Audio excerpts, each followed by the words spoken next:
Hello viewers, welcome back to my channel. पिछली video में हमने किया था डाटा हैंडलिंग का इंट्रोडक्शन, जिसमें हमने डाटा को रिप्रेजेंट करने के लिए टैबुलर फॉर्म सीखी थी। इस वाली वीडियो में हम देखेंगे ग्राफिकल रिप्रेजेंटेशन ऑफ डाटा, यानी कि ग्राफ की कौन कौन सी फॉर्म होती है जिसमें आप डाटा को रिप्रेजेंट कर सकते हो। तो सबसे पहले आपने पढ़ी है पिक्टोग्राफ।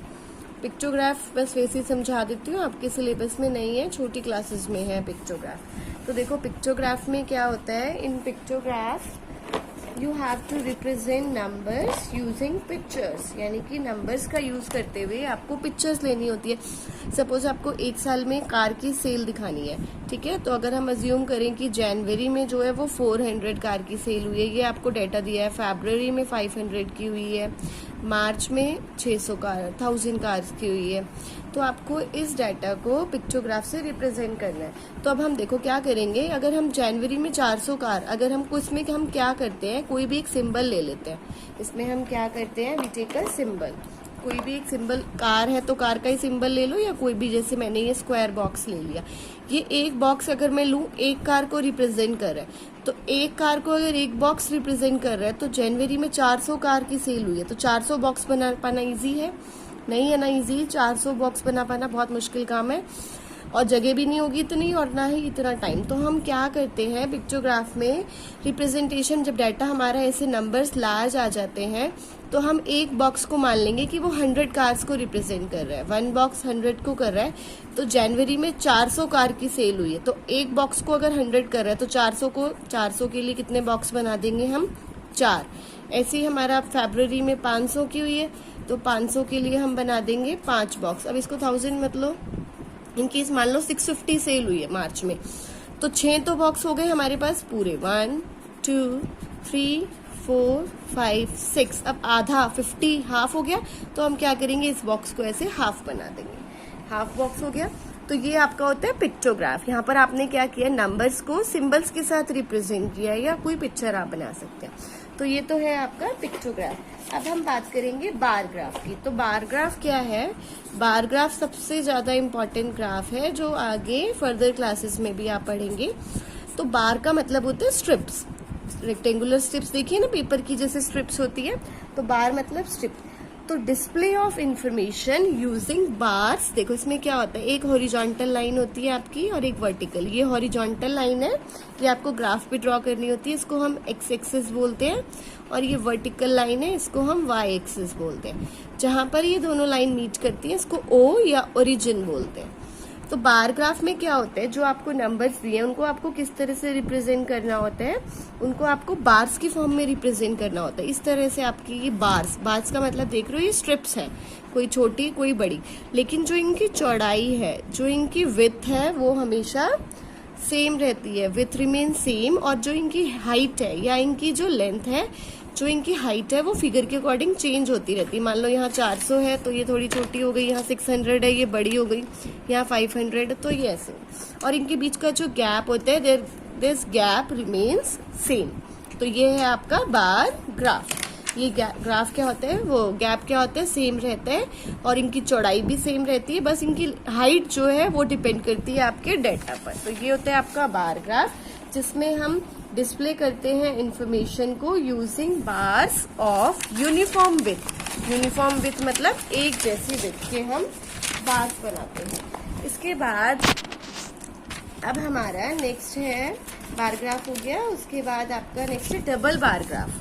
डबल बार ग्राफ में क्या होता है, बार ग्राफ ही है लेकिन डबल है।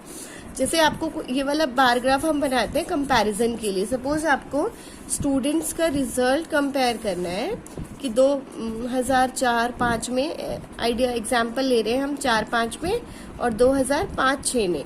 तो आपको रिजल्ट, तो एक वाली आप ये जो लाइन है ये 4-5 की हो जाएगी, इसी के साथ 5-6 की हो जाएगी। फिर आप सेम गैप छोड़ोगे, फिर ये 4-5 की और ये 5-6 की। बनाने का तरीका बिल्कुल सेम है, बस डबल बार ग्राफ में क्या होगा, साइमल्टेनियसली 2 बार बनेंगे जब आपको 2 डाटा दिए हो एक साथ, और आपको बोला जाएगा कि डबल बार ग्राफ बनाओ। तो इस तरीके से बनता है आपका डबल बार ग्राफ। ये कंपैरिजन के लिए यूज होता है। Double bar graph shows two sets of data simultaneously and it is useful for the comparison of data। जैसे आपको ये देखना है 2000, ये हमारा 2004-5 का ग्राफ है और ये 5-6 का ग्राफ है। तो इसमें कितने मार्क्स रहे बच्चों के, इसमें कितने रहे, तो आप ग्राफ देखकर ही इजीली बता सकते हो कि यहाँ पर परफॉर्मेंस अच्छी है, यहाँ पर परफॉर्मेंस डाउन है। तो ये है आपका डबल बार ग्राफ। उसके बाद हमारा आता है हिस्टोग्राम। हिस्टोग्राम क्या है, इसमें भी हम बार्स ही बनाते हैं। बार्स मतलब वही स्ट्रिप बनाते हैं। हिस्टोग्राम हम बनाते कब है, जब आपके पास इस तरह की सीरीज क्लास इंटरवल वाला डाटा होता है, लगातार वाला डाटा होता है ऐसे, तब हम बनाते हैं हिस्टोग्राम। हिस्टोग्राम में क्या होता है, यहाँ पर देखो जैसे 0 to 10, ये 0 है, ये 10 है, ये 20 है। जब कोई गैप नहीं है, जो आपका ये डाटा है इसके बीच में ऐसे लगातार चल रहा है, कोई गैप नहीं है, तब हम यूज करते हैं। यहाँ देख रहे हो यहाँ कोई गैप नहीं है, तब हम यूज करते हैं हिस्टोग्राम। हिस्टोग्राम में क्या होता है, इनके बीच में कोई भी गैप नहीं होता है। तो हिस्टोग्राम आपका कब बनाया जाता है, जब डाटा के बीच में इधर जो क्लास इंटरवल की फॉर्म में आपको डाटा दिया हो और उसके बीच में कोई गैप नहीं होता बार्स के बीच में। मतलब जब क्लास इंटरवल में, अब जैसे एक और ले लो, जैसे 10 to 20, 20 to 30, अब इस तरह से डाटा दिया है। अब देखो 0 और ये 30 to 40, अभी देख रहे हो अभी इसको, इस तरह के क्लास इंटरवल को हम बोलते हैं कॉन्टिन्यूअस क्लास इंटरवल। कॉन्टिन्यूअस होता है ये क्लास इंटरवल। तो अब आप देखो 10 to 20, 0 to 10 के बीच में हमारे पास अभी कुछ नहीं है, तो ये 10 to 20 का हो गया, ये 20 to 30 का, 30 to 40 का, इस तरीके से चलता है। अब कई बार ये जो होता है आपने देखा होगा, यहाँ पर जो है इधर एक्स एक्सिस पर, ये आपकी एक्स है, ये वाई, यहाँ पर एक ऐसे जिगजैग लाइन बनी होती है। इस लाइन को हम क्या बोलते हैं, ब्रोकन लाइन या जेग्ड लाइन। ये ब्रोकन लाइन क्या शो करती है, ये कई चीजें शो करती है, ध्यान से देखेंगे सब ब्रोकन लाइन क्या शो करती है। ये देखो सबसे पहले तो ये ब्रोकन लाइन सबको बनानी आनी चाहिए कि how will we draw it. ये ऐसे स्टार्ट होती है, पहले आपको नीचे जाना है, फिर then you will go upwards और फिर आप इससे ज्वाइन कर दोगे। ज्यादा बड़ी नहीं बनानी, बस ऐसे ही बनानी है आपको ब्रोकन लाइन। तो ये ब्रोकन लाइन क्या शो करती है कि जैसे मान लो यहाँ पर 0 है, फिर यहाँ पर सीधा 30, फिर 35, ये 40, फिर 45, यहाँ 50। अब आप देख रहे हो यहाँ पर जो क्लास इंटरवल है इनमें सब में 5-5 का गैप है, यहाँ पर 5-5 का गैप और यहाँ सीधा 30 का गैप हो गया। तो ये ब्रोकन लाइन जो है, ये जो अनइक्वल गैप है उसको कवर कर देती है, या ये शो करती है कि हम यहाँ पर कोई डाटा नहीं दिखा रहे हैं, हम अपना ग्राफ यहाँ से बनाना स्टार्ट कर रहे हैं। आप देखोगे वो तो आपके डाटा पर डिपेंड करता है, इस तरीके से फिर आप हिस्टोग्राम बनाओगे। तो जब भी ऐसे अनइक्वल गैप आए, जैसे 0 यहाँ 30 का गैप आ गया, यहाँ उसके बाद सारा गैप इक्वल है, तो इस गैप को इक्वल करने के लिए हम ये ब्रोकन लाइन बना देते हैं और हम बताते हैं कि यहाँ पर हम कोई डाटा शो नहीं कर रहे। तो ये है आपका हिस्टोग्राम। इस पे बार्स के बीच में देयर इज नो गैप। और ये कब बनाया जाता है, जब आपका डाटा इस फॉर्म में हो, कंटिन्यूअस फॉर्म में हो, क्लास इंटरवल वाली फॉर्म में हो। अब next very important topic of the day is circle graph और पाई चार्ट। ये वाला ग्राफ आपको बनाने के लिए आएगा। वैसे जनरली ये ग्राफ हम कब बनाते हैं, जैसे कि एक एग्जांपल लेते हैं, सपोज आप इंटरेस्टेड हो किसी का शेड्यूल जानने में, तो आपको मान लो जानना है कि एक चाइल्ड है, उसकी पॉकेट मनी 500 है, तो वो अपनी पॉकेट मनी किस किस तरीके से स्पेंड करता है, कितने कितने रुपए किस पर स्पेंड करता है। तो मान लो वो अपनी स्टडी पे 200 रुपीज स्पेंड करता है, और वो अपनी स्टडी पे करता है, और कुछ भी लगा लो, अपने गेम्स पे वो करता है 200 रुपीज, और टॉयज पे अपने करता है 100 रुपीज स्पेंड, ठीक है, खेलने में या अपना कुछ भी खरीदने में। तो इस डाटा को अगर आपको इस तरह का डाटा है, आपको शो करना है कि रिप्रेजेंट इट ग्राफिकली, तो इस तरह के डाटा में आपको सर्कल ग्राफ सूट करता है। तो हम देखो कैसे इजीली शो कर सकते हैं। ये 500 है, ये ज्यादा पोर्शन है, तो यहाँ वो 500 आ गया। फिर उसके बाद वो गेम्स में ज्यादा कर रहा है, यहाँ 200 और यहाँ 100। तो यहाँ देखते ही पता लग गया कि यहाँ पर उसने स्टडी में स्पेंड किया, ये उसने गेम्स में किया, और ये उसने टॉयज खरीदने में किया।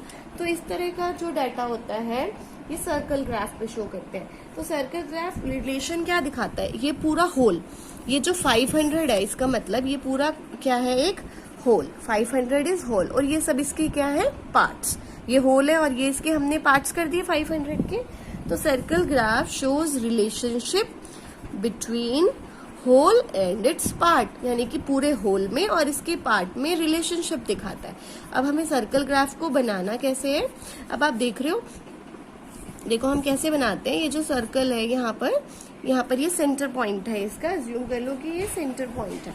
सेंटर पॉइंट पे आपको पता है हमेशा यहाँ पर 360 डिग्री का एंगल होता है, तो आप ऐसे यहाँ पर एक रेडियस ड्रॉ करते हो और you start making like this. अभी मैं बताती हूँ आपको कैसे बनाना है, ये ध्यान से देखेंगे sir, this is very important. सबसे पहले तो सर्कल ग्राफ बनाने के लिए आपको सेंट्रल एंगल पता होना चाहिए, यानी कि आपको सेंट्रल एंगल निकालना जरूरी है। सेंट्रल एंगल, क्योंकि सेंटर पर हर एक एंगल बनता है, क्योंकि ये जो पूरा कंप्लीट सर्कल होता है ये 360 डिग्री का होता है, तो जो भी वैल्यूज आपको दी हुई है आप उसको डिग्री में कन्वर्ट करोगे, सेंट्रल एंगल निकालोगे। उसका फॉर्मूला होता है वैल्यू ऑफ द कंपोनेंट या part divided by total parts multiply 360 degree, क्योंकि 360 इज योर कंप्लीट एंगल। तो अब देखो, हम मान लो आपको कोई भी आपको दे रखा है एक डाटा कि आपने चॉकलेट पर 50% स्पेंड किया, फ्लेवर इतने लोग चॉकलेट का 50% पसंद करते हैं, वेनिला का 30% पसंद करते हैं और स्ट्रॉबेरी का 20% पसंद करते हैं। टोटल हो गया 100%। अब आपको इस डाटा को सर्कल ग्राफ पर रिप्रेजेंट करना है, तो how will you represent all that. तो हम क्या करेंगे, सबसे पहले हम सेंट्रल एंगल निकालेंगे। Data must be in the form of angle, degree के फॉर्म में होना चाहिए।